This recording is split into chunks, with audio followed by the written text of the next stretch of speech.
Mes parents ont manqué ma remise des diplômes du MIT pour assister au récital de ballet de ma sœur. Ils ne savaient pas que c'était également le jour où je les ai exclus de ma vie. Lorsque le mariage de mon cousin nous a contraints à nous retrouver dans la même pièce 5 ans plus tard, ils ont enfin été confrontés à ce qu'ils avaient perdu. Je m'appelle Sophia Elise Klein. J'ai 27 ans, je vis à Seattle et je me tiens sur une scène dont la plupart des gens ne font que rêver. C'est le jour de la remise des diplômes au MIT. Les lumières sont vives et l'air sent la pluie fraîche et le parfum coûteux. Autour de moi, les étudiants pleurent des larmes de joie.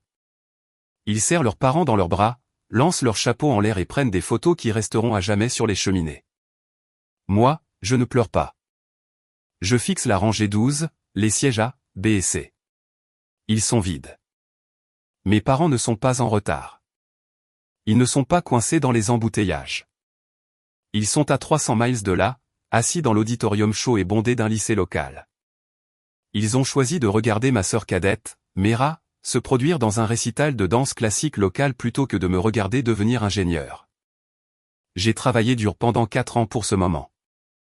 J'ai passé des nuits blanches. J'ai lutté pour chaque note. Et à la fin, j'ai traversé cette scène dans un silence total de la part des personnes qui m'ont donné la vie. Ce silence n'a pas seulement fait mal. Il m'a changé. Ce fut le moment où j'ai réalisé que pour me sauver, je devais les perdre. Mais avant que je vous raconte comment tout a basculé, aimez la vidéo, abonnez-vous et laissez un commentaire. D'où me regardez-vous? Je m'appelle Sophia Elise Klein. J'ai 27 ans. Chez nous, l'amour ne se partageait pas. Il était attribué. Et dans la maison des Klein, cette attribution était définitive. L'amour allait à Mera. Je m'en suis rendu compte quand j'étais très jeune. Ce ne fut pas une prise de conscience soudaine, comme le réveil d'un cauchemar. Ce fut une compréhension lente, comme le fait de remarquer une fissure au plafond qui s'agrandit un peu chaque jour, jusqu'à ce que l'on réalise que le toit va s'effondrer. Notre maison était un temple dédié à ma sœur. En passant la porte d'entrée, la première chose que l'on voyait était un mur d'exposition qui lui était consacré. On y voyait Mera dans son premier tutu rose à l'âge de 4 ans, les mains en l'air, un large sourire édenté sur le visage. Il y avait Mera à 6 ans, tenant un bouquet de roses que mon père lui avait acheté. Mera à 9 ans, faisant un grand écart sur la pelouse avant. Mes parents l'appelaient le « mur de la joie ». J'étais aussi sur les photos, mais il fallait chercher attentivement pour me trouver. J'étais généralement à l'arrière-plan, flou ou à moitié coupé du cadre. Il y avait une photo de moi tenant un trophée d'Expo Science quand j'avais 10 ans. Elle était placée sur l'étagère du bas d'une bibliothèque dans le couloir, derrière une fougère en pot. Il fallait physiquement déplacer la plante pour voir mon visage. Je me souviens d'avoir posé la question à ma mère une fois. J'avais 11 ans. Je me tenais dans le couloir en regardant le mur de Mera. Maman, ai-je demandé, pourquoi n'y a-t-il pas de photo de ma victoire au concours d'orthographe là-haut? Ma mère n'a même pas levé les yeux de son téléphone. Elle était occupée à parcourir un site web de costumes de danse. Oh, Sophia, ne sois pas jalouse. Ce mur est destiné aux photos d'action. La danse classique est visuelle. L'orthographe, eh bien, c'est juste rester debout là, n'est-ce pas? Mais j'ai gagné, ai-je dit. J'ai battu tout le monde dans le district. Nous le savons, ma chérie, dit-elle, me jetant enfin un regard qui ressemblait à une caresse condescendante sur la tête. Nous sommes fiers de toi, mais Mera a besoin de reprendre confiance en elle. Être sur scène, c'est une grande pression. Tu es naturellement intelligente. Tu n'as pas besoin d'applaudissements comme elle. C'était la première fois que je l'entendais. Tu n'en as pas besoin. C'est devenu la bande-son de mon enfance. Mera avait 2 ans de moins que moi, mais elle prenait toute la place dans la pièce. Elle était bruyante, dramatique et exigeante. Si elle s'égratignait le genou, toute la maison s'arrêtait. Mon père se précipitait pour chercher la trousse de premiers soins. Ma mère lui offrait de la glace.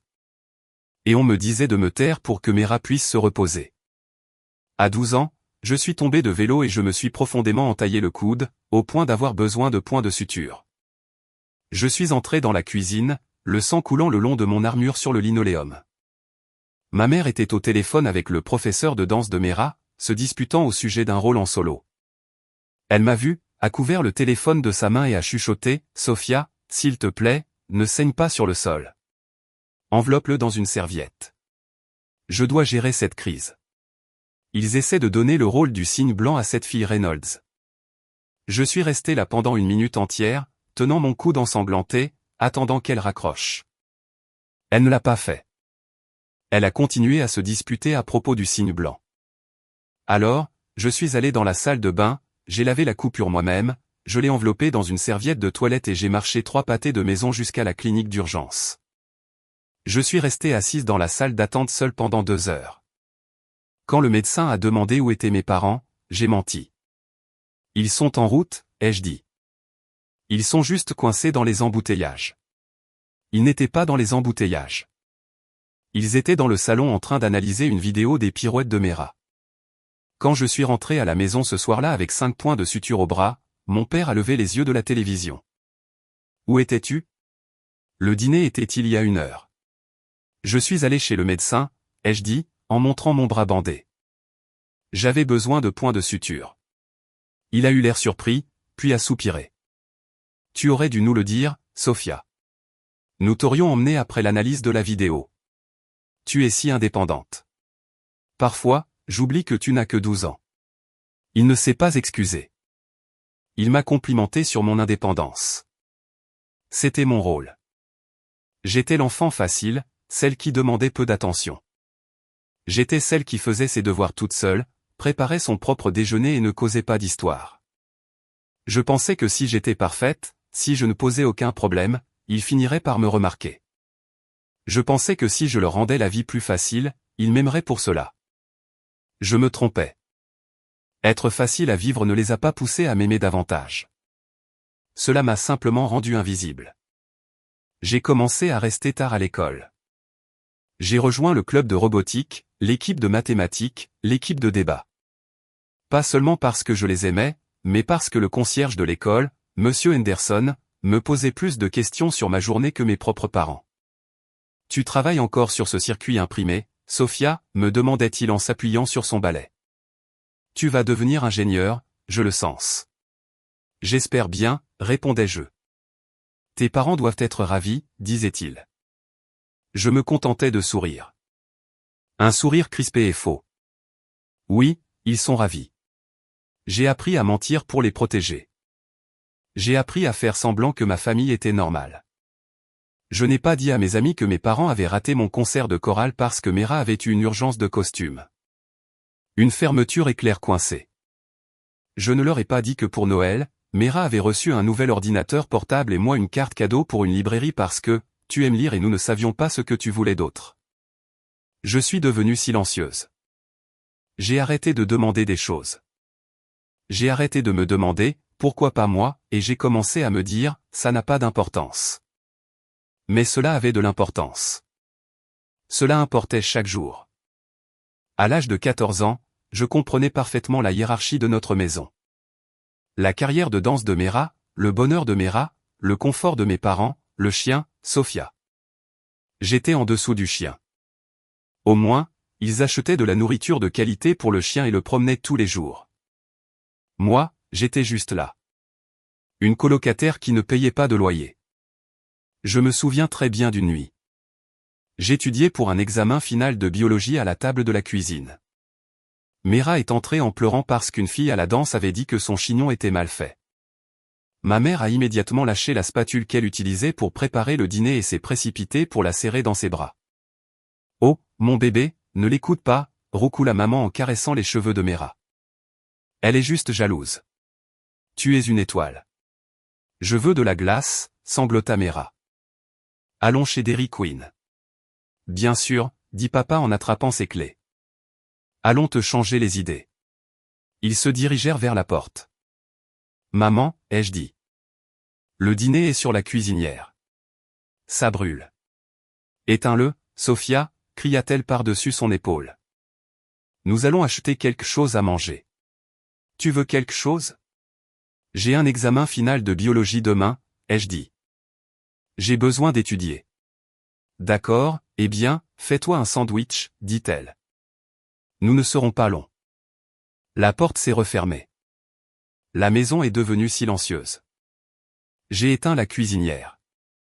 J'ai regardé le poulet à moitié cuit. Je n'avais pas faim. Je suis restée assise là, dans le silence, à écouter le bourdonnement du réfrigérateur. J'ai réalisé à ce moment-là que je n'étais pas seulement la plus forte. J'étais la plus pratique. J'étais l'enfant qu'ils pouvaient laisser derrière eux parce qu'ils savaient que je ne pleurais pas. Ils savaient que je ne ferais pas d'histoire. J'ai regardé mon livre de biologie. La mitochondrie est la centrale énergétique de la cellule, disait-il. Je suis la centrale énergétique de cette famille, ai-je pensé avec amertume. Je porte le poids pour qu'il n'ait pas à le faire. Je n'ai pas pleuré ce soir-là. J'ai juste ouvert mon livre et j'ai continué à étudier. J'ai obtenu un A à l'examen. Quand j'ai montré la feuille à mes parents, mon père a dit « Beau travail, gamine », sans lever les yeux de la télévision. J'ai emporté la feuille dans ma chambre et je l'ai mise dans un tiroir avec tous les autres « beaux travaux ». C'était un tiroir plein de preuves que j'étais intelligente, capable et complètement invisible. À l'adolescence, la négligence a cessé d'être accidentelle pour devenir systématique. Ce n'était pas seulement qu'ils oubliaient des choses. C'est qu'ils donnaient activement la priorité au potentiel de Mera sur ma réalité. Le schéma était toujours le même. Mera avait besoin de quelque chose et je devais me sacrifier pour cela. Le coup le plus dur est survenu à mes 16 ans. Dans notre ville, avoir 16 ans était un événement majeur. La plupart de mes amis recevaient des voitures. Rien de fantastique, généralement de vieilles berlines ou des voitures d'occasion, mais c'était la liberté. Mes parents m'avaient vaguement promis des années auparavant qu'ils m'aideraient à avoir une voiture. Quand tu auras ton permis, on verra, avait dit mon père. J'ai obtenu mon permis le jour de mon anniversaire. J'ai réussi l'examen haut la main. Je suis rentré à la maison, le permis en main, ressentant une rare étincelle d'excitation. Je suis entré dans la cuisine où mes parents étaient assis à la table avec une calculatrice et une pile de factures. Je l'ai eu, ai-je dit, en posant la carte en plastique sur la table. Je suis officiellement conductrice. C'est super, Sophia, a dit papa en se massant les tempes. Il avait l'air stressé. Alors, j'ai essayé de garder une voix détachée. J'ai vu une Honda Civic d'occasion à vendre en bas de la rue. Elle n'est pas chère. J'ai de l'argent de côté grâce au babysitting, mais j'aurais besoin que vous m'aidiez pour le reste. Comme on en avait parlé. Ma mère et mon père ont échangé un regard. C'était ce regard, celui qui signifiait « Sophia demande quelque chose » et la réponse est non. Ma chérie, commença maman, de ce ton faussement doux qu'elle utilisait lorsqu'elle s'apprêtait à me décevoir. Nous ne pouvons pas acheter de voiture pour le moment. Pourquoi, ai-je demandé. Vous me l'aviez promis. Nous n'avons rien promis, rectifia rapidement papa. Nous avons dit qu'on verrait, et nous avons examiné nos finances. Mera a été acceptée au stage intensif d'élite d'été à New York. Sais-tu combien cela coûte? J'ai senti mon estomac se nouer. Mera a 14 ans. C'est un camp d'été. Ce n'est pas un camp, rétorqua sèchement maman, sa voix devenant soudainement tranchante. C'est un stage intensif pré-professionnel. C'est son avenir, Sophia. Elle a une vraie chance de faire carrière dans la danse. Nous devons investir là-dedans. Mais j'ai besoin d'aller à l'école, ai-je argumenté. J'ai besoin d'aller à mon club de robotique. J'ai besoin d'aller à mon stage au laboratoire. Il y a le bus, dit papa. Le bus municipal s'arrête pile au coin de la rue. C'est parfaitement sûr. Le bus prend 1 heure, ai-je dit, la voix montante. En voiture, cela prend 10 minutes. Si je prends le bus, je ne peux pas faire l'équipe du matin au laboratoire. Alors tu devras abandonner le laboratoire, dit maman en haussant les épaules. Sophia, s'il te plaît, ne sois pas égoïste. Ta sœur a du talent. Nous devons tous faire des sacrifices pour la soutenir. Égoïste? Les mots m'ont giflé en plein visage. C'était moi qui avais une moyenne générale parfaite de 4.0. C'était moi qui préparais mes propres dîners. C'était moi qui demandais une Honda d'occasion alors qu'il dépensait des milliers de dollars en juste au corps, en pointe et en voyage à New York. Et c'était moi l'égoïste. Je ne suis pas égoïste, ai-je chuchoté. Je demande juste le même soutien que celui que vous lui donnez. Ce n'est pas la même chose, dit papa en fermant le chéquier. Mera est sensible. Elle a besoin de nous. Toi, Sophia, tu es forte. Tu es une survivante. Tu te débrouilleras avec les horaires de bus. Tu trouves toujours une solution. Ils ont acheté à Mera un nouvel ensemble de bagages pour son voyage à New York le lendemain. Cela coûtait plus cher que ce qu'aurait été la compte pour la Honda. J'ai pris le bus pendant 2 ans. J'ai enduré ces trajets. Je me levais à 5h30 du matin pour attraper le premier bus afin de pouvoir arriver au laboratoire avant les cours. Je m'asseyais sur les sièges en plastique fissurés, regardant le monde se réveiller, sentant une pierre froide et dure se former dans ma poitrine. Chaque matin, je regardais mes parents conduire Mera à l'école parce qu'elle ne pouvait pas porter son sac de danse dans le bus. Ce n'était pas seulement la voiture. C'était tout. À 17 ans, j'ai été nommé lauréate du National Merit Scholar. C'était un immense honneur. Il y avait un banquet organisé à l'école. Les parents étaient invités. J'ai mis l'invitation sur le réfrigérateur un mois à l'avance. Je leur rappelais chaque semaine. Le mardi 12, disais-je. À 19h. S'il vous plaît, ne prévoyez rien d'autre. Nous savons. Nous savons, disait papa. Le matin du banquet, Mera s'est réveillée avec un mal de gorge. Juste un mal de gorge. Pas de fièvre, mais elle a paniqué. Ma voix, ma respiration. Je ne peux pas répéter si je suis malade. Ma mère est passée en mode infirmière à plein temps.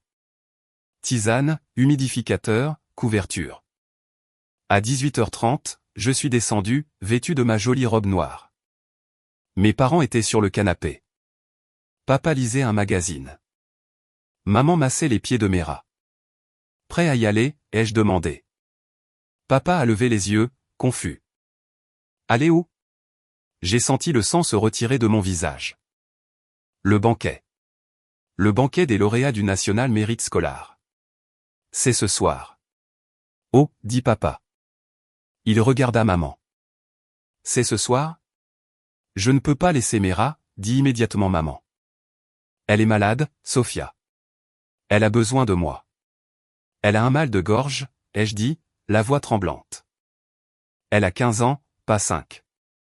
Elle peut regarder la télévision pendant 2 heures toute seule. Sophia, gronda maman. Ne sois pas sans cœur. Je ne vais pas abandonner mon enfant malade. Je regardai mon père. Papa, tu peux venir? Il hésita. Il regarda la télévision, puis Mera, puis moi. Je pense que je devrais rester pour aider ta mère au cas où elle empirerait. Tu sais comment devient Mera quand elle est anxieuse. Je restai là, dans ma robe noire, me sentant ridicule. C'est une remise de prix, ai-je dit. Je reçois un prix. Nous sommes fiers de toi, dit papa, mais il ne se leva pas. Rapporte le certificat à la maison. On le mettra sur le frigo. Le frigo? Pas le mur. Le frigo, où il serait recouvert par le plan de régime et le planning de danse de Mera. Je vais conduire moi-même, ai-je dit. Prends le break, dit papa en me jetant les clés. Sois prudente. J'ai conduit seul jusqu'au banquet. Je me suis assise à une table avec mon professeur de physique et sa femme parce que les sièges réservés à mes parents étaient vides. Quand ils ont appelé mon nom, je me suis avancé vers le podium. J'ai regardé le public. J'ai vu d'autres parents rayonnant de fierté, tenant leur téléphone, applaudissant chaleureusement. J'ai vu mes sièges vides. J'ai serré la main du directeur. J'ai souri. J'ai accepté le certificat. À l'intérieur, je hurlais. Quand je suis rentré à la maison était sombre. Ils s'étaient tous endormis. Il y avait un mot sur le comptoir, reste de lasagne dans le frigo. Félicitations pour le prix. Affectueusement, maman et papa. J'ai froissé le mot et je l'ai jeté à la poubelle. Je n'ai pas mangé les lasagnes. Ce soir-là, allongé dans mon bed, j'ai fait un pacte avec moi-même. Je m'en vais, ai-je dit au plafond. Je vais travailler plus dur que n'importe qui d'autre. Je vais entrer dans la meilleure université du pays. Et je vais quitter cette maison pour ne plus jamais rien leur demander. Tu es la plus forte, disait-il toujours. Sophia s'en sortira toujours. Ils utilisaient ma force comme excuse pour m'ignorer. Ils me punissaient d'être capable. Eh bien, j'ai décidé à ce moment-là que je serais forte, assez forte pour partir. J'ai été admise au MIT en admission anticipée. Quand la lettre d'acceptation est arrivée, je n'ai pas couru pour leur montrer. Je n'ai pas crié. J'ai simplement posé la lettre sur la table de la cuisine pendant le dîner. Je suis admise au MIT, ai-je dit en piquant un morceau de brocoli. Waouh, dit papa. C'est à Boston, n'est-ce pas? C'est cher. J'ai obtenu une bourse d'études complète, ai-je dit. Vous n'aurez pas à débourser un centime. Un soulagement immense s'est dessiné sur son visage. Pas de la fierté. Du soulagement. C'est ma fille. Toujours attentive au budget familial. Les frais de scolarité de Mera augmentent l'année prochaine, alors ça aide beaucoup. Félicitations, Sophia, dit maman. Mais Boston, c'est tellement loin. Qui va m'aider pour le jardin? Je suis sûr que Mera peut t'aider, ai-je dit. Ils ont tous les deux ri d'un rire franc et chaleureux. Mera jardiner, gloussa papa. Elle ne peut pas risquer d'abîmer ses mains. Non, nous devrons simplement embaucher quelqu'un. Ils étaient prêts à embaucher quelqu'un pour me remplacer dans mes tâches ménagères, mais ils ne pouvaient pas libérer une soirée pour me voir recevoir un prix. Les schémas étaient gravés dans le marbre. J'étais l'élément utilitaire. J'étais la ressource. J'étais l'employé de la famille, pas la fille.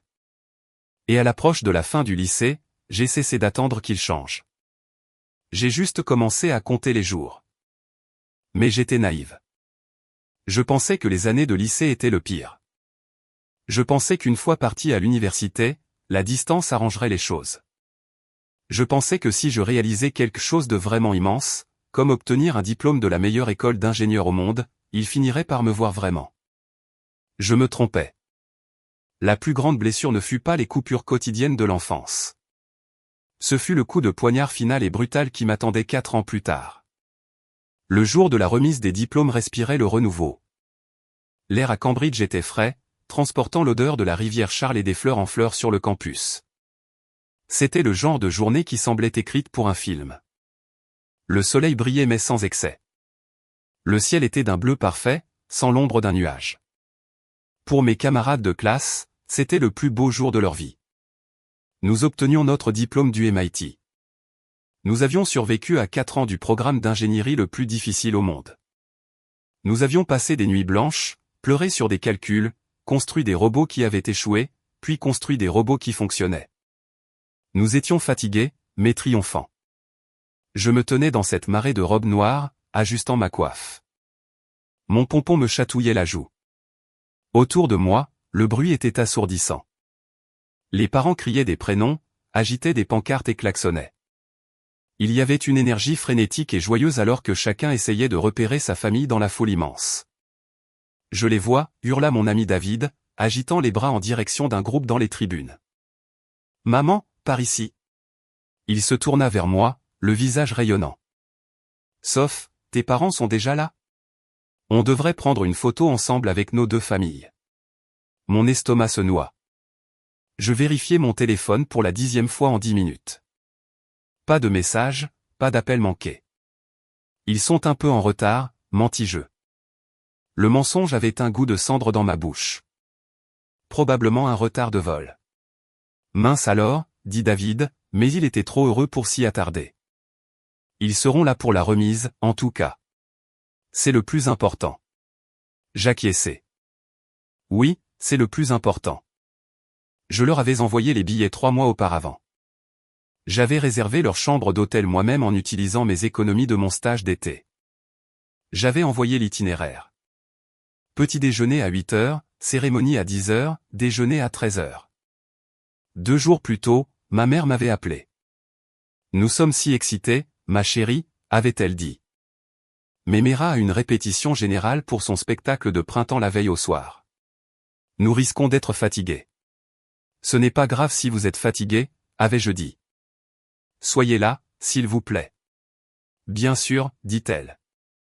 Nous ne raterions cela pour rien au monde. Je regardais vers les tribunes. Je savais exactement où était leur siège. Section 104, rangée 12, siège A, B et C. Je balayais la foule du regard. Je voyais des chapeaux, des lunettes de soleil, des ballons. Je comptais les rangées. 10, 11, 12. Ils étaient là. 3 chaises pliantes grises, vides. Peut-être était-il aux toilettes. Peut-être allait-il chercher un café. Peut-être s'était-il perdu sur le campus. La cérémonie commença. Le doyen commença à parler de l'avenir, de l'innovation, du fait que nous étions les leaders de demain. J'essayais d'écouter, mais mes oreilles bourdonnaient. Je continuais à jeter des coups d'œil vers la section 104. 10 minutes passèrent. Les sièges étaient vides. 30 minutes passèrent, les sièges étaient vides. 1 heure passa, le soleil tourna. Le reflet frappa le métal des chaises vides, les faisant briller comme des phares de rejet. Je commençais à sentir une sueur froide dans mon cou. Il ne viendrait pas. Mon cerveau rationnel tenta de lutter contre la panique. Peut-être qu'il y a eu un accident. Peut-être que l'avion s'est écrasé, mais au fond de moi, je savais qu'il n'y avait pas d'accident. S'il y avait eu un accident, quelqu'un m'aurait appelé. C'était un choix. Puis les noms commencèrent. Alvarado Matteo. Des acclamations. Anderson, Sarah. Des klaxons.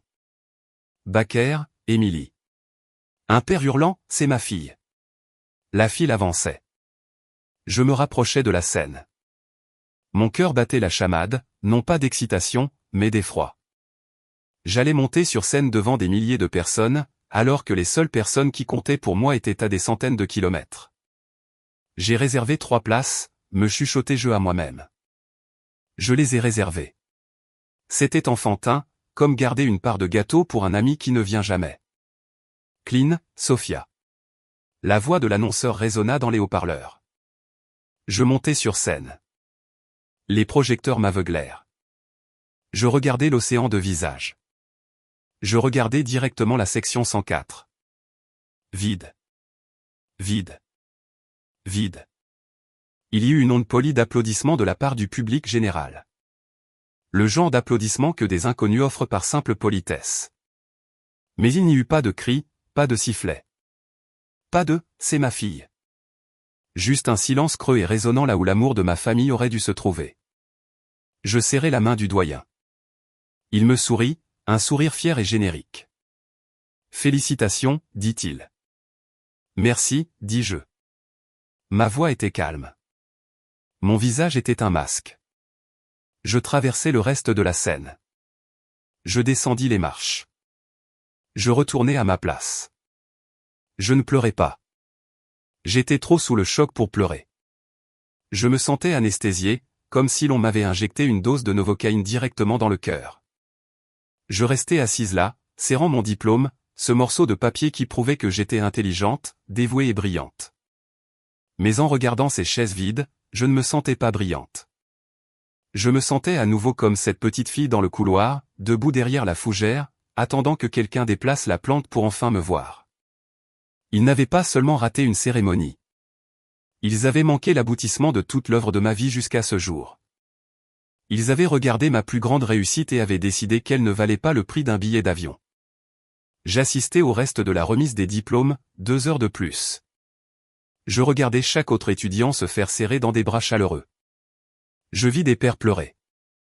Je vis des mères réajuster des coiffes. Quand ce fut fini, tout le monde lança sa coiffe en l'air. Je gardai la mienne sur mes genoux.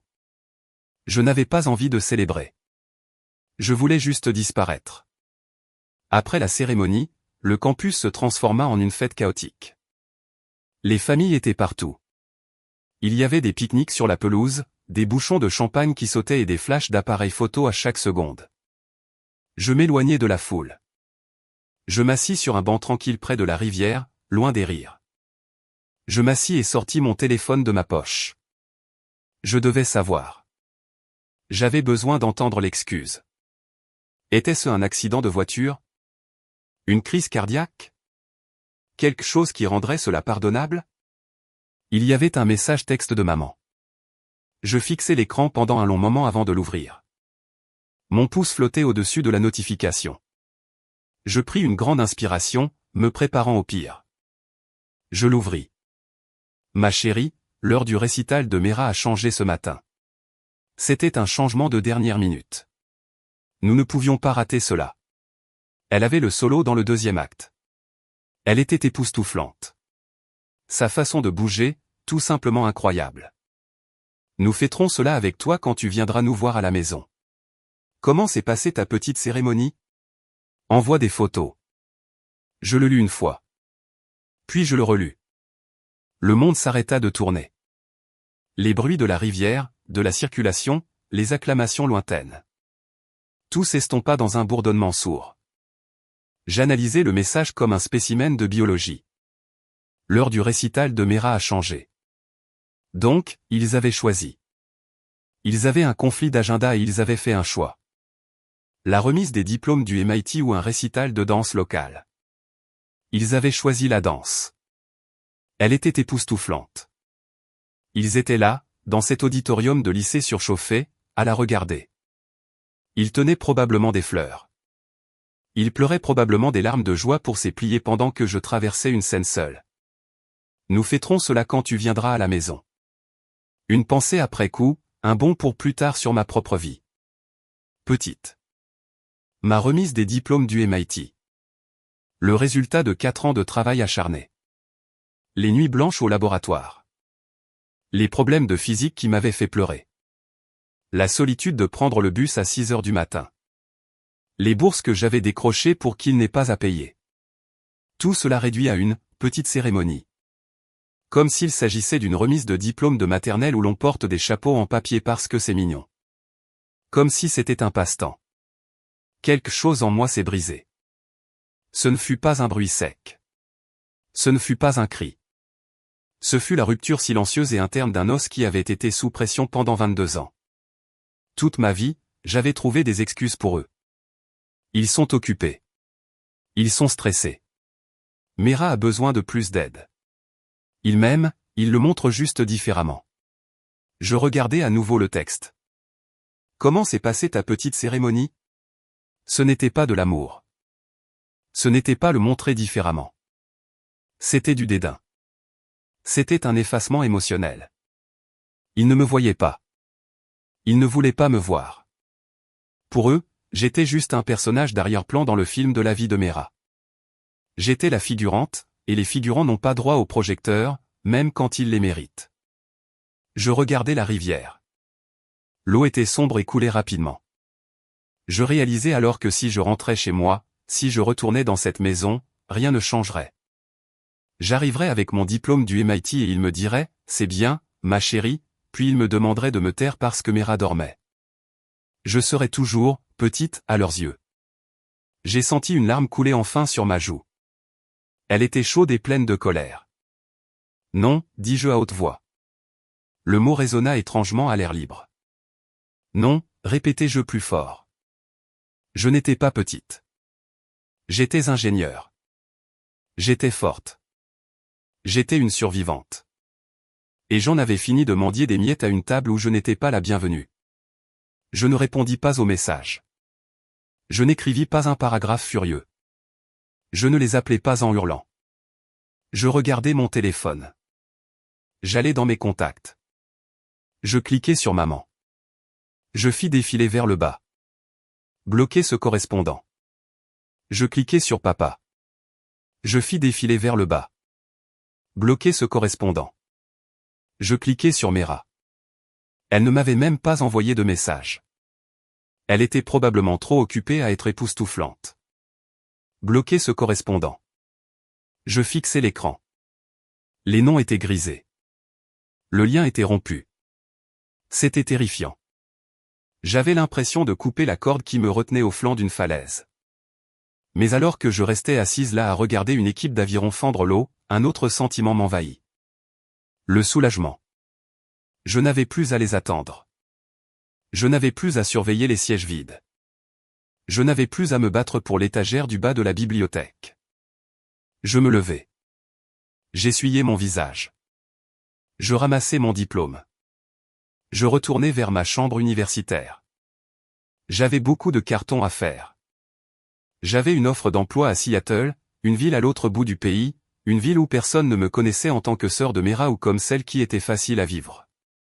J'allais à Seattle et je ne leur disais rien. Le message texte était la dernière chose que ma mère ait jamais dite à l'ancienne Sophia. La Sophia qui désirait désespérément leur approbation était morte sur ce banc au bord de la rivière. La femme qui s'est relevée était tout autre, et elle avait du travail qui l'attendait. Je n'ai pas crié. Je n'ai pas jeté mon téléphone dans la rivière Charles. Je n'ai pas écrit une lettre de 10 pages pour expliquer ma douleur. Je suis simplement devenue silencieuse. Il y a un silence particulier qui suit une décision finale. Ce n'est pas tout à fait paisible. C'est lourd. C'est le bruit d'une porte qui se verrouille et dont on sait qu'elle ne se rouvrira jamais. Je retournai dans ma chambre universitaire. C'était le chaos. Mes colocataires emballaient leurs affaires, riaient et buvaient du champagne avec leurs parents. Ma colocataire Sarah serrait sa mère dans ses bras. Sophia, lança joyeusement Sarah. Est-ce que tes parents ont réussi à venir? On t'a manqué à la réception. Non, dis-je. Ma voix sonnait plate, comme celle d'un ordinateur. Ils n'ont pas pu venir. Problème de vol. Je mentais facilement à présent. C'était un bouclier. Oh, non. C'est affreux, dit la mère de Sarah, me regardant avec une pitié sincère. Eh bien, viens manger du gâteau avec nous. Tu ne devrais pas rester seul. Je dois faire mes valises, dis-je. J'ai un vol à prendre demain matin. Je rentrai dans ma petite chambre et fermai la porte. Je la verrouillai. Je sortis ma valise de sous le lit. C'était la même valise bon marché que j'utilisais depuis ma première année. Je commençai à ranger mes affaires. Je ne pliais pas les vêtements soigneusement, je les jetais juste dedans. Mes vêtements, mes livres, mes affaires de toilette. Je tombai sur la photo encadrée qui était sur mon bureau. Elle avait été prise 3 ans plus tôt à Noël.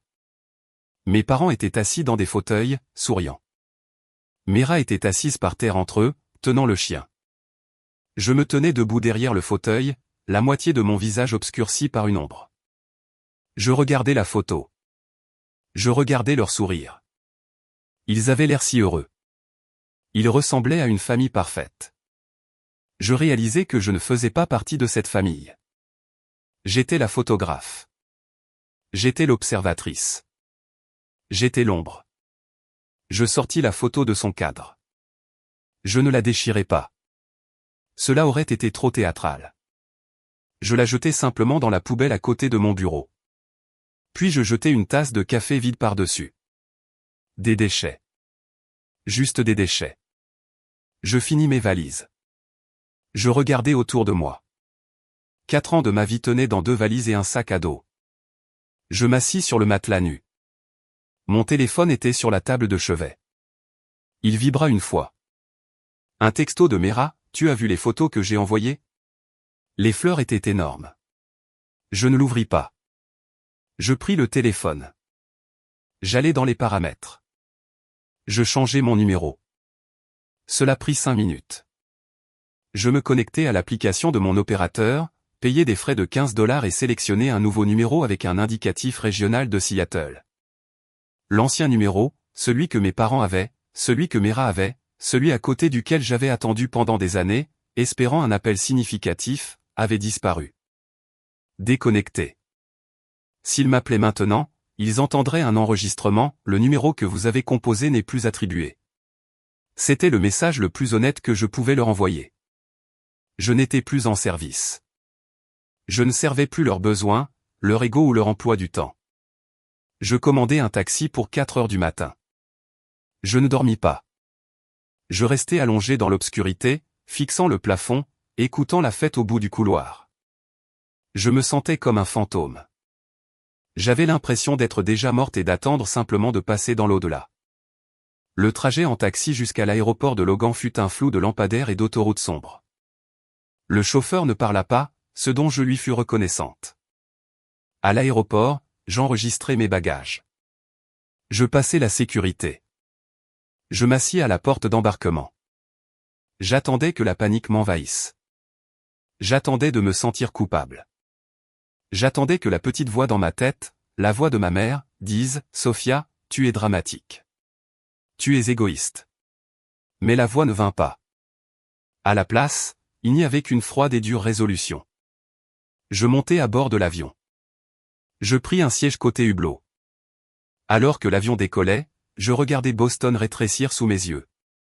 La rivière Charles devint une fine ligne argentée. Le dôme du MIT devint un minuscule point blanc. Je laissais derrière moi tout ce que je connaissais. J'allais dans une ville où je ne connaissais personne. J'avais une offre d'emploi, un appartement de fonction temporaire et 2 valises. Je fermais les yeux. Adieu, pensais-je. Adieu à la fille qui attendait. Adieu à la fille qui prenait le bus. Adieu à la fille qui réservait 3 places. Elle était restée à Boston. Le vol dura 6 heures. Quand nous avons atterri à Seattle, il pleuvait. Évidemment, il pleuvait. Le ciel était une chape de plomb grise. Je montai dans un autre taxi. Le chauffeur était un homme bavard avec une barbe épaisse. « Vous emménagez ici ?» demanda-t-il, lorgnant mes bagages. « Oui, dis-je. »« Vous avez de la famille ici ?» Je regardai par la vitre les pins et le pavé humide. « Non, dis-je. Pas de famille. » Et pour la première fois de ma vie, prononcer ces mots ne fit pas de mal. Ils résonnèrent comme la liberté. Seattle n'était pas une fuite. C'était un projet de reconstruction. Je traitais ma guérison comme un problème d'ingénierie. La structure de ma vie s'était effondrée à cause de fondations défectueuses, ma famille. Pour bâtir une nouvelle vie, j'avais besoin de nouveaux matériaux, de meilleurs supports et d'une conception qui ne dépendait pas de la validation externe. J'emménageais dans un petit appartement à Capitol Hill. Ce n'était pas luxueux. Les parquets grinçaient et le radiateur claquait au milieu de la nuit, mais c'était le mien. Je payais le loyer. J'achetais les meubles. J'achetais un canapé gris parce que j'aimais le gris, pas parce que c'était pratique. J'achetais un tapis jaune vif parce qu'il me rendait heureuse. Mes parents détestaient le jaune. Ils disaient que c'était criard. Je mis le tapis jaune pile au centre du salon. Je commençais mon travail dans une entreprise de technologie du centre-ville. C'était un travail exigeant. J'étais ingénieur système junior. Je passais mes journées à coder, tester et déboguer. La culture d'entreprise était différente de ce à quoi je m'attendais. Les gens étaient bienveillants. Mon manager, Léo, était un homme bourru d'une 50aine d'années qui sentait toujours le café fort. La première semaine, je fis une erreur lors d'un déploiement de code. Je me figeai. Je m'attendais à des cris. Je m'attendais à ce qu'on me dise que j'étais négligente. Je m'attendais au traitement Mera où mon erreur me serait reprochée pendant des mois. J'entrai dans le bureau de Léo, les mains tremblantes. « J'ai raté le déploiement », dis-je. « Je suis désolé. Je vais régler ça ce soir. » Léo leva les yeux par-dessus ses lunettes. « Est-ce que tu as fait planter tout le site ?»« Non, juste le widget de connexion. »« D'accord, » dit-il. « Règle ça, et puis rentre chez toi. Il est 17 heures. » Je clignai des yeux. « Vous n'êtes pas en colère ?» Il rit. « Sophia, tu es humaine. Les humains cassent des choses. Les ingénieurs réparent des choses. Répare-le, c'est tout. » Je retournai à mon bureau et je le réparai. Pas d'histoire, pas de culpabilisation, juste du travail. Ce fut la première leçon. Les erreurs ne sont pas des fautes morales. Je me fis des amis lentement. J'étais comme un chat errant, méfiante, sursautant au moindre mouvement brusque. Priya occupait le box à côté du mien. Elle était bruyante, drôle et apportait des barres de granola maison chaque lundi. Pendant 3 mois, je les refusais poliment. « Je n'ai pas faim, merci », disais-je. Un lundi, je n'avais pas pris de petit déjeuner. Mon estomac gronda. Priya lança une barre sur mon bureau. « Mange ça, Clean. Il y a des pépites de chocolat. Tu as l'air de t'effondrer. » Je la mangeai. C'était délicieux. « Merci, dis-je. »« De rien, répondit-elle. Il faut bien que les filles se serrent les coudes dans ce repère de mecs. » Lentement, Priya ébrécha mes murs. Elle m'invita à déjeuner, puis à un afterwork, puis à un groupe de randonnée. Grâce à Priya, je rencontrai Jenna. Jenna était instructrice de kickboxing. Elle était féroce et en colère de la meilleure des manières. Elle m'apprit à frapper dans un sac de frappe. Imagine le visage de quelqu'un qui t'a mise en colère, hurlait Jenna pendant un cours. J'imaginais les chaises vides. J'imaginais le message texte sur la petite cérémonie. Je frappais le sac si fort que je me fis des bleus aux articulations. Bien, hurla Jenna. C'est ça la rage, Sophia. Laisse-la sortir. Pour la première fois, j'avais un exutoire pour la colère que j'avais refoulée pendant 20 ans. Je n'étais pas la fille silencieuse dans cette salle de sport. J'étais une battante. Le plus grand test survint 6 mois après mon déménagement. Mon anniversaire. Les anniversaires dans la maison Clean étaient toujours décevants pour moi. Ils combinaient généralement mon anniversaire avec un dîner de famille qui finissait par tourner autour de l'emploi du temps de Mera. Où il me donnait des cadeaux pratiques et des chaussettes, une calculatrice, une carte cadeau pour l'épicerie tandis que Mera recevait des bijoux et de la technologie. Je ne dis à personne au bureau que c'était mon anniversaire. Je ne voulais pas de pitié. J'avais prévu d'acheter un cupcake, de rentrer chez moi et de regarder un film seul. J'entrais dans le bureau ce matin-là. Sur mon bureau, il y avait une petite plante succulente dans un pot blanc et une carte. J'ouvris la carte. Joyeux anniversaire, Sophia. Heureux de t'avoir dans l'équipe. Léo, Priya et l'équipe de dev. Ce n'était pas une grande fête. Ce n'était pas une voiture. C'était une plante à 5 $, mais ils le savaient. Ils avaient vérifié le dossier des ressources humaines où s'étaient souvenus que je l'avais mentionné une fois. Ils s'en étaient souvenus. Je m'assis sur ma chaise et fixai la plante. Ma gorge se serra. Ça va, demanda Priya en faisant rouler sa chaise vers moi. Ce n'est pas le bon type de plante? J'ai deviné que tu aimais les succulentes parce que tu as ce fond d'écran de cactus sur ton écran. Elle avait remarqué mon fond d'écran. Elle l'avait remarqué. Elle est parfaite, dis-je d'une voix étranglée. Je l'adore. Joyeux anniversaire, petite tête d'ampoule, dit-elle en me donnant un coup d'épaule amical. Vers ce soir, c'est pour moi.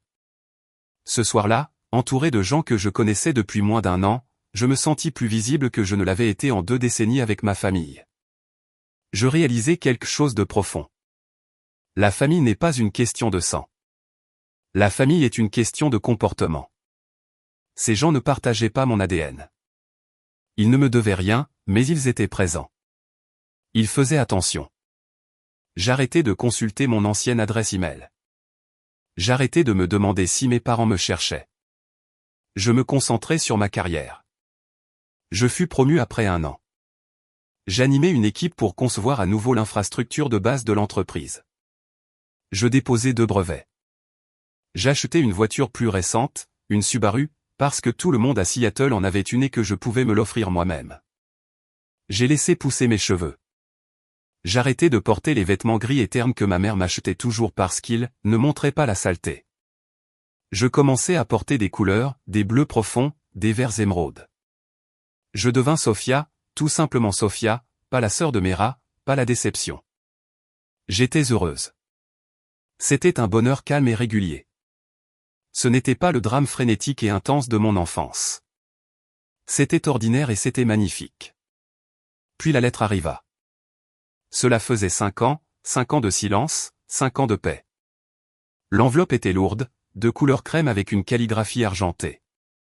Je la trouvai dans ma boîte aux lettres un mardi de novembre. Je reconnus l'écriture. Ce n'était pas celle de ma mère. C'était celle de ma tante Sarah, la sœur de mon père. Je l'ouvris, debout dans ma cuisine, tandis que ma chatte Luna se faufilait entre mes jambes.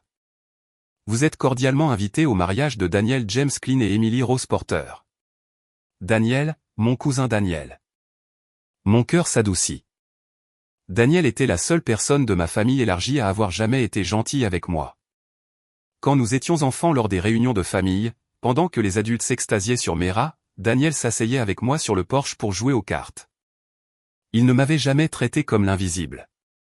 Quand j'avais disparu, Daniel avait été le seul à trouver mon profil LinkedIn et à m'envoyer un message, « Je sais que tu as coupé les ponts. Je comprends. Je ne vais pas leur dire où tu es. J'espère juste que tu vas bien, cousine. » J'avais répondu, « Je vais bien. Merci, Dan. » C'était tout. Maintenant, il se mariait à Chicago. Je regardais la date, le 15 décembre, dans 3 semaines. Je savais qui serait présent. Mes parents, mes rats. Mon estomac se noie. L'ancienne anxiété, celle que je pensais avoir chassée au kickboxing, revint en force. Mes mains commencèrent à trembler. N'y va pas, hurlait mon cerveau. C'est un piège. Ce n'est pas sûr. Mais je regardais mon reflet dans le miroir du couloir. J'avais 27 ans. J'étais architecte système principal. Je possédais ma propre vie. Si je n'y allais pas, cela signifiait que j'avais encore peur d'eux. Cela signifiait qu'ils avaient encore du pouvoir sur moi. Cela signifiait que ma renaissance était fragile. Je ne voulais plus me cacher. Je répondis oui. Les préparatifs du mariage ressemblaient à des préparatifs de guerre. J'allais faire du shopping avec Jenna. J'ai besoin d'une robe qui dise que j'ai réussi et que je n'ai pas besoin d'eux, lui dis-je. Du rouge, dit immédiatement Jenna. La couleur du pouvoir. Nous trouvâmes une robe cramoisie profonde. Elle était cintrée, élégante et sophistiquée. C'était une robe pour une femme, pas pour une jeune fille. J'achetai des talons coûteux. Je me fis coiffer par un professionnel. Je n'y allais pas en tant que leur fille.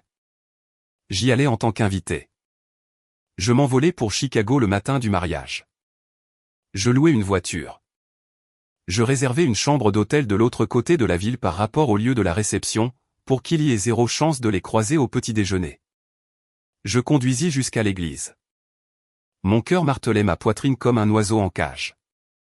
Respire, me dis-je. Tu es Sophia Klein. Tu conçois des systèmes. Tu résous des problèmes. Ce ne sont que des données. J'entrai dans l'église. Je me glissai dans un banc à l'arrière, du côté du marié. Je les vis immédiatement. Ils étaient au 2e rang. Les cheveux de mon père étaient plus blancs. Ma mère semblait plus petite. Elle portait une robe bleu pâle, éméra. Elle était assise à côté d'eux. Elle avait l'air exactement la même, juste plus âgée. Elle portait une robe un peu trop voyante pour un mariage à l'église, des paillettes, un décolleté plongeant. Elle vérifiait son maquillage dans un poudrier pendant la musique de prélude. Ils ne me virent pas. J'assistais à la cérémonie. Je regardais Daniel épouser Émilie. Je pleurais un peu parce que Daniel avait l'air si heureux. Puis vint la réception. C'était la partie dangereuse. J'entrai dans la salle de bal. Je trouvai ma table. Table 18. Loin de la table d'honneur. Bien. Daniel m'avait protégé. Je m'assis. Je commandai un verre de vin. Je discutais avec les inconnus à ma table, des amis de la mariée datant de l'université. Ils me demandèrent ce que je faisais. Je suis ingénieur logiciel à Seattle, dis-je. Oh, waouh. C'est impressionnant, dirent-ils. Cela faisait du bien d'être une inconnue. Puis je sentis une main sur mon épaule. Je me figeai. Je connaissais le poids de cette main. Je connaissais l'odeur du parfum, de la lavande et de la laque. Je me retournai. Ma mère se tenait là. Mon père était un pas derrière elle. Ils avaient l'air d'avoir vu un fantôme. Sophia, chuchota ma mère. Sa voix tremblait. Je me levai. Je portais des talons, j'étais donc plus grande qu'elle à présent. Je la regardai dans les yeux. Bonjour, maman. Bonjour, papa. Ma voix était calme. C'était la voix que j'utilisais dans les réunions de conseil d'administration. Tu es là, dit mon père. Il avait l'air plus vieux, fatigué. Ses yeux balayaient mon visage, essayant de retrouver l'adolescente effrayée qu'il avait connue autrefois. Il ne parvint pas à la trouver. Daniel m'a invité, dis-je. C'est mon cousin. Tu as l'air différente, dit maman. Elle tendit la main pour toucher mon bras. Je fis un léger pas en arrière. Sa main flotta dans l'air, puis retomba. Nous avons essayé de t'appeler, dit-elle, les yeux s'emplissant de larmes. Pendant des années. Ton numéro ne fonctionnait plus. Nous ne savions pas si tu étais morte ou vivante. Je suis belle et bien vivante, dis-je. Pourquoi, demanda-t-elle alors que les larmes débordaient. Pourquoi nous as-tu fait ça? Tu as simplement disparu. Tu nous as brisé le cœur, Sophia. L'audace de ces propos me coupa le souffle. J'avais brisé leur cœur. L'ancienne Sophia se serait excusée. L'ancienne Sophia aurait bégayé et essayé de s'expliquer. La nouvelle Sophia prit une gorgée de vin. Je n'ai pas disparu, dis-je clairement. J'ai obtenu mon diplôme et vous n'étiez pas là. Est-ce que c'est à cause de la remise des diplômes, dit maman, sa voix montant légèrement, reprenant ce ton défensif que je connaissais si bien. Sophia, c'était il y a 5 ans. C'était une erreur. Un conflit d'agenda. Tu nous as coupés de ta vie pendant 5 ans pour une seule cérémonie manquée. Elle ne comprenait toujours pas. Elle pensait qu'il s'agissait d'une seule journée. Ce n'était pas une journée, dis-je. C'était tous les jours. Les gens aux tables voisines commençaient à regarder. Je m'en moquais. C'était la remise des diplômes, continuai-je, énumérant les éléments sur mes doigts. C'était la voiture. C'était le concours d'orthographe. C'était les points de suture que j'ai dû faire seul. C'était le message texte où tu as qualifié mon diplôme de petit. C'était le fait que je n'ai jamais été votre fille. J'étais juste le public de mes rats. Ce n'est pas vrai, intervint mon père. Nous vous aimions toutes les deux de manière égale. Je ris.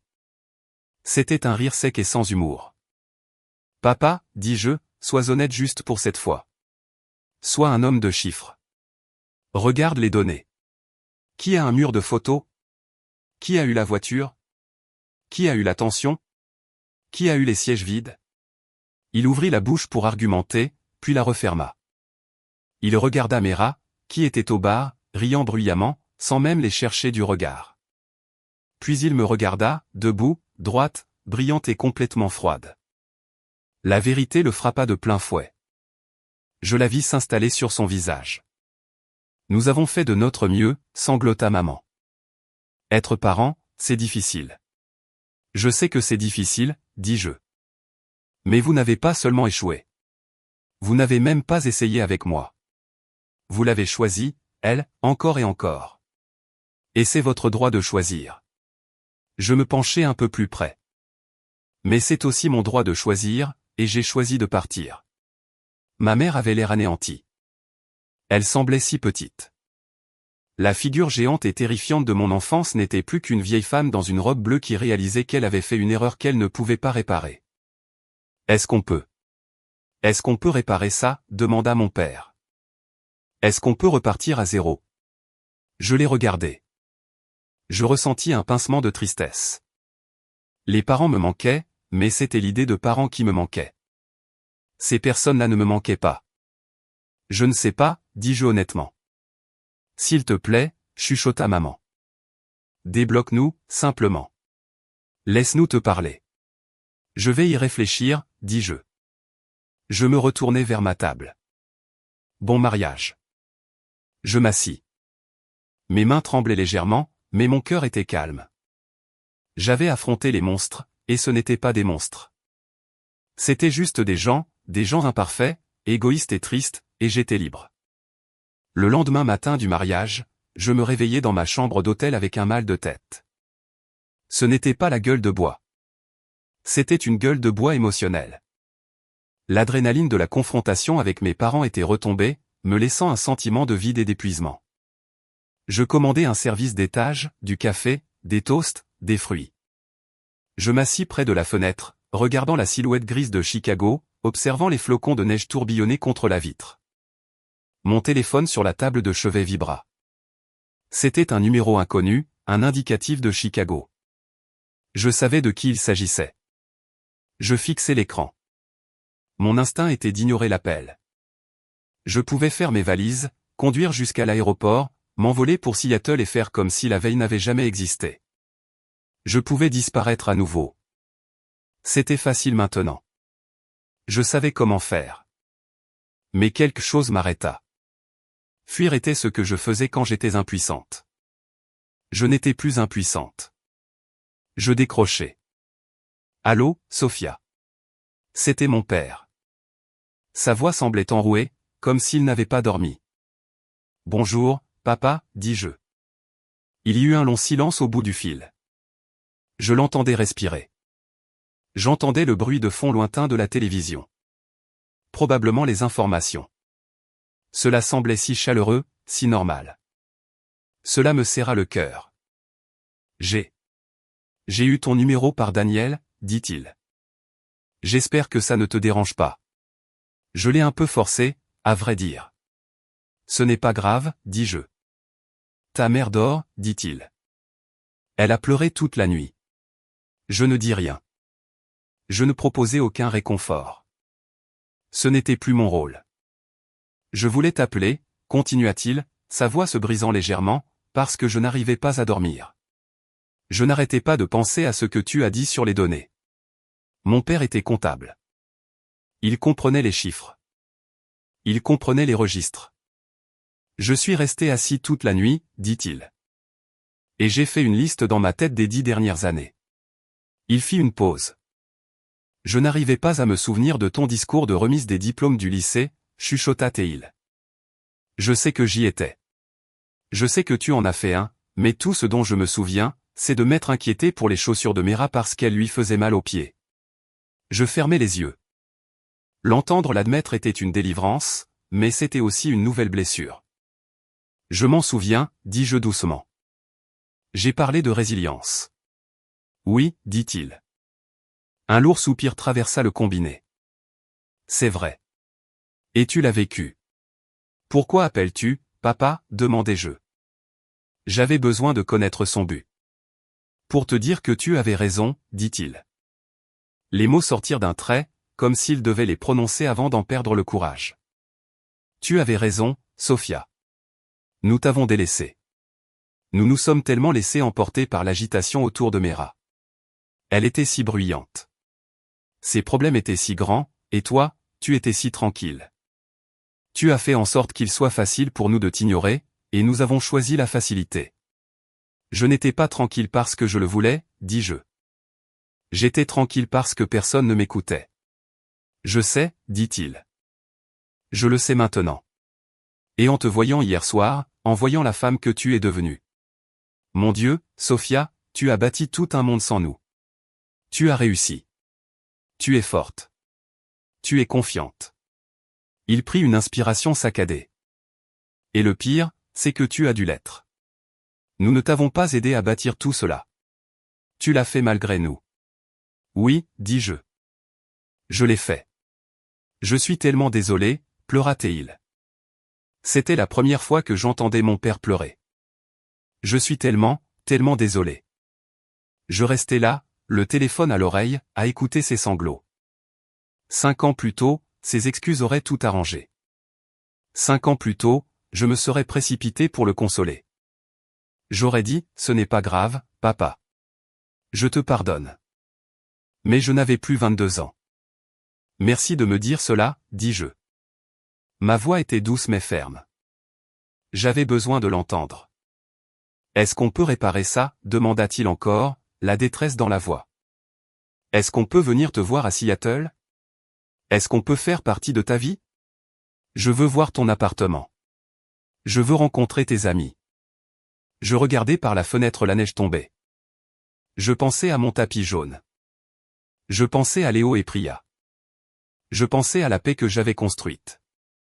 Si je les laissais entrer, je laissais entrer le chaos. Si je les laissais entrer, je laissais entrer Mera. Je laissais entrer le jugement. Je laissais les anciens schémas tenter de s'installer à nouveau. Je ne pense pas, dis-je. Pas pour le moment. Mais je me suis excusé, dit-il, l'air dérouté. Nous sommes tes parents. Je sais, dis-je. Mais le pardon n'est pas un interrupteur, papa. On ne peut pas simplement l'activer parce qu'on réalise enfin que la pièce est sombre. Vous m'avez laissé dans le noir pendant 20 ans. Alors c'est tout, demanda-t-il. Sa voix était brisée. Nous sommes juste des inconnus? Nous sommes des inconnus depuis longtemps, dis-je. Je commence juste à être honnête à ce sujet. Est-ce que nous nous reparlerons un jour? J'y réfléchis. J'y réfléchis vraiment. Peut-être, dis-je. Peut-être pas. J'ai besoin de temps. J'ai besoin de décider de ce que je veux. Pour la première fois, papa, je vais faire ce qui est de mieux pour moi. Pas pour la famille. Pas pour Mera, pour moi. Il resta silencieux un long moment. D'accord, dit-il enfin. Sa voix était vaincue. D'accord, tu as mérité ce droit. Au revoir, papa, dis-je. Au revoir, Sophia, chuchota Théil. Je t'aime, même si tu ne le crois pas. Je crois que tu le crois, dis-je. Et je raccrochai. Je ne bloquai pas le numéro cette fois. Je n'en avais pas besoin. Je posai simplement le téléphone. Je me sentis plus légère. Pas joyeuse exactement, mais plus légère. Le lourd sac de pierres que j'avais transporté, ce besoin de leur validation, la colère, l'incompréhension, tout cela avait disparu. Je l'avais déposé. Je fis ma valise. Je quittai l'hôtel. Je conduisis jusqu'à l'aéroport. Je rentrai chez moi. Le vol de retour vers Seattle fut différent. Le ciel était dégagé. Je regardais les montagnes rocheuses défiler sous mes yeux, enneigées et majestueuses. Quand j'ai atterri, il pleuvait à nouveau. Mais cette fois, cela ne me parut pas sombre. Cela ressemblait à Seattle. Cela ressemblait à chez moi. Je pris un Uber jusqu'à mon appartement. Je montai les escaliers. Je déverrouillai la porte. Luna miaula et se frotta contre mes chevilles. L'appartement sentait la vanille et les vieux livres. Mon tapis jaune était éclatant et joyeux sur le sol. Je posai ma valise. Je retirai mes talons. Je me dirigeai vers le réfrigérateur. Il n'y avait pas de photos de Mera. Il y avait des photos de moi et Jenna en randonnée. Des photos de l'équipe au travail. Un aimant d'un voyage que j'avais fait à Portland seul. C'était une galerie de ma vie. Mon téléphone vibra. C'était un texto de Daniel, j'ai vu tes parents au petit déjeuner. Ils avaient l'air mal en point. Ton père m'a dit que vous aviez parlé. Fier de toi, cousine, tu as tenu bon. Je souris. Puis un autre texto de Priya, et, tu es de retour? On va manger des tacos et boire des margaritas ce soir. Tu en es? C'est Léo qui régale. J'écrivis immédiatement en retour, j'en suis. Réservez-moi une place. Réservez-moi une place. Je réalisais alors que je n'avais plus à réserver de place pour des gens qui n'en voulaient plus. J'avais des gens qui me réservaient des places. J'allais dans ma chambre et j'enlevais ma robe de combat. J'enfilais mon pull oversize préféré et un legging. Je me regardais dans le miroir. J'avais l'air fatigué, mais mes yeux étaient brillants. Je pensais à mes parents. Je savais qu'ils souffraient. Je savais qu'ils étaient probablement assis dans leur cuisine en ce moment même, regardant le mur de la joie, réalisant qu'il s'agissait du monument de leur échec et non de leur réussite. Je ressentis un léger élan de pitié, mais ce n'était plus mon fardeau à porter. J'avais passé mon enfance à essayer de bien me porter pour qu'ils n'aient pas à s'inquiéter. J'avais passé mon adolescence à essayer d'être invisible pour ne pas être une charge. À présent, j'étais simplement Sophia. Je n'étais plus une victime. Les victimes subissent les événements. J'étais une survivante. J'étais une architecte.